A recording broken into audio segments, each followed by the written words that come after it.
This is a great question, and I get hit with this all the time, and I'm almost afraid to put it out there, but I want to share it with you. It's Carmen, a young lady from Cape Coral. I just purchased a flat screen TV on a credit card. Will this interfere with my bankruptcy? The answer is yes and no. You got to think of a purchase or a recent purchase like a car. You bought an asset, but you've got a liability. In other words, you bought it, you still have to pay for it.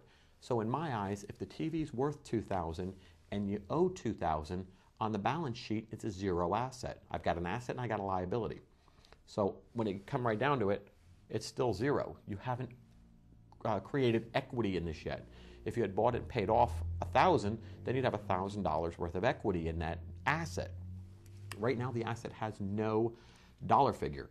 But the problem that you're going to have is you're either going to have to deal with the creditor in the bankruptcy court, or you're going to have to deal with the bankruptcy trustee. Because number one, they're going to look and say, well, why in the world were you thinking about buying a $2,000 TV when you're thinking about filing bankruptcy? So the difference here, or the way it's going to work out, is whether or not this person, this young lady, files a Chapter 7 bankruptcy or a Chapter 13. But I think in both scenarios, she's going to wind up paying back some money in order to keep this TV. So does it affect the bankruptcy? Yes, because you've got certain disclosure requirements. You're going to have to disclose that you bought this TV on this credit card. And the bankruptcy trustee is probably going to wonder about other purchases. Well, what else have you been buying? Did you buy furniture? Did you do this? Did you do that?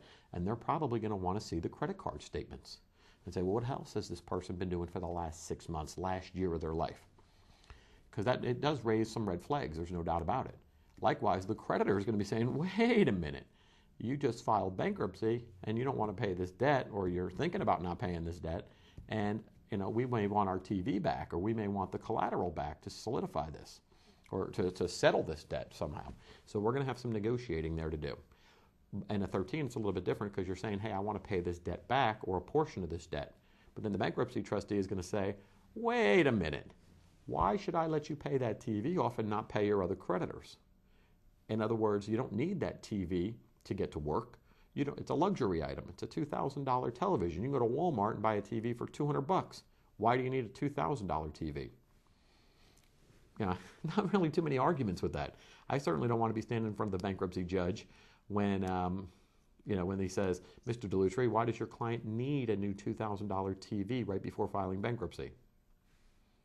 I don't have a lot of answers there. I mean, I've been pretty creative in the past, but I can think of several things that pop into my mind right now. But that one's going to be a hard sell. I'll be the first one to admit it.